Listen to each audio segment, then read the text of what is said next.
यह कहानी सुहागन की अधूरी आत्मा की है, जो एक छोटे से गांव में बसे काले रहस्यों और प्रेम की गहराई को उजागर करती है। यह कहानी आपको प्रेम, प्रतिशोध और तंत्र मंत्र की दुनिया में लेकर जाएगी। गांव का इतिहास। उत्तर भारत के एक छोटे से गांव श्यामपुर में हर साल कार्तिक पूर्णिमा की रात कुछ अजीब घटनाएं होती थीं। लोग कहते थे कि उस रात गांव के पुराने पीपल के पेड़ के पास एक सुहागन की आत्मा रोती हुई दिखाई देती है।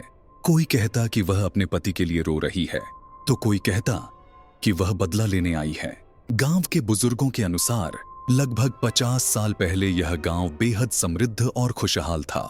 इसी गांव में रहने वाली रेवा अपनी खूबसूरती और गुणों के लिए प्रसिद्ध थी। उसकी शादी गांव के सबसे अमीर किसान अर्जुन से हुई थी। दोनों एक दूसरे से बहुत प्रेम करते थे, लेकिन उनकी खुशियों को किसी की बुरी नजर लग गई। प्रेम और प्रतिशोध। रेवा और अर्जुन की शादी को कुछ ही महीने हुए थे कि अर्जुन के बड़े भाई माधव ने संपत्ति के लालच में अर्जुन की हत्या कर दी।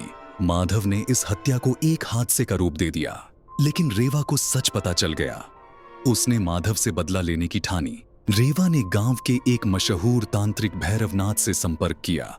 भैरवनाथ ने रेवा की मदद करने का वादा किया, लेकिन उसकी नीयत कुछ और थी। वह रेवा की सुंदरता का दीवाना हो गया था। उसने रेवा को धोखे से एक तंत्र अनुष्ठान में फंसा लिया। भैरवनाथ का धोखा। अनुष्ठान के दौरान भैरवनाथ ने रेवा को अपनी शक्तियों से वश में करने की कोशिश की, लेकिन रेवा, जो अपने पति के प्रेम और अपने आत्मसम्मान की रक्षा के लिए अडिग थी, उसने खुद को आग लगा ली। मरते वक्त उसने भैरवनाथ और माधव को श्राप दिया, तुम दोनों की मौत मेरे हाथों ही होगी।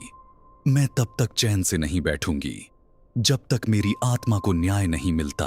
उसके बाद से रेवा की आत्मा हर कार्तिक पूर्णिमा की रात गांव के पीपल के पेड़ के पास दिखाई देती है। 50 साल बाद का वर्तमान। गांव के युवा लड़के राजन और उसकी मंगेतर पूनम ने इस कहानी को झूठ मान लिया।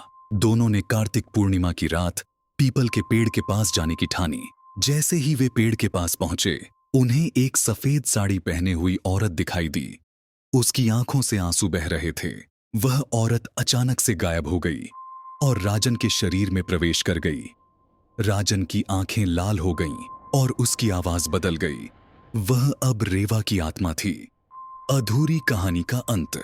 रेवा की आत्मा ने राजन के शरीर का इस्तेमाल कर माधव के वंशज विजय और भैरवनाथ के उत्तराधिकारी तांत्रिक श्यामलनाथ को खोज निकाला। एक भयानक लड़ाई हुई। विजय और श्यामलनाथ ने रेवा को रोकने के लिए तंत्र मंत्र का सहारा लिया, लेकिन रेवा का प्रेम और प्रतिशोध उनसे कहीं ज्यादा शक्तिशाली था। आखिरकार रेवा ने विजय और श्यामलनाथ को मारकर अपने पति की हत्या का बदला लिया। उसके बाद राजन का शरीर छोड़ते हुए उसने पूनम से कहा, अब मेरी आत्मा को शांति मिली। मैं हमेशा अपने अर्जुन के पास रहूंगी। रेवा की आत्मा ने अंत में पीपल के पेड़ को छोड़ दिया और गांव में फिर कभी भूतियां घटनाएं नहीं हुईं। यह कहानी यह सिखाती है कि सच्चा प्रेम अमर होता है और न्याय का मार्ग कितना भी कठिन क्यों ना हो, सच हमेशा